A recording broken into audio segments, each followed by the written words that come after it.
আজকে আমরা শিখবো যে এই ফিউজ সুইচ এবং হোল্ডারের কিভাবে কাজ করে। প্রথমে দেখেন আমাদের এখানে আছে, এটা হচ্ছে ফিউজ। ফিউজ একটি রক্ষণ যন্ত্র যা সার্কিটকে শর্ট সার্কিটে বা ওভার কারেন্টের হাত থেকে রক্ষা করে। আর এটা ফিউজের হচ্ছে বেস, এটা হচ্ছে ফিউজের ব্রিজ। আর এই যে একটা যে আমরা ফিউজের একটা তার দিয়ে লাগে, এটা হচ্ছে ফিউজিং এলিমেন্ট। এই ফিউজের যদি আপনি এখানে ইনপুট করেন তাহলে এখানে আউটপুট হবে, যদি এখানে ইনপুট করেন এখানে আউটপুট হবে। সুইচ একটি নিয়ন্ত্রণ যন্ত্র যেটা আমাদের লোডকে নিয়ন্ত্রণ করতে সাহায্য করে, অর্থাৎ অন অফ করতে সাহায্য করে। এটা দুইটা টার্মিনাল আছে, আমরা যদি এইখানে ইনপুট করি তাহলে আমরা এটা আউটপুট পাবো, এবং এইখানে যদি ইনপুট করি এখানে আউটপুট পাবো।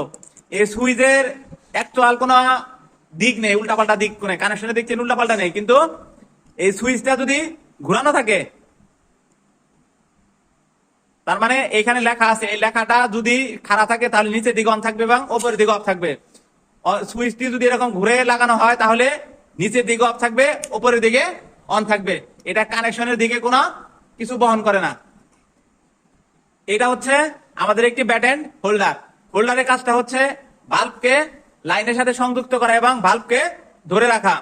আর এই হোল্ডারের এখানে হচ্ছে দুইটা কানেক্টর আছে, এই দুই কানেক্টর আমাদের ফেজ এবং লাইন সংযুক্ত করতে হয়।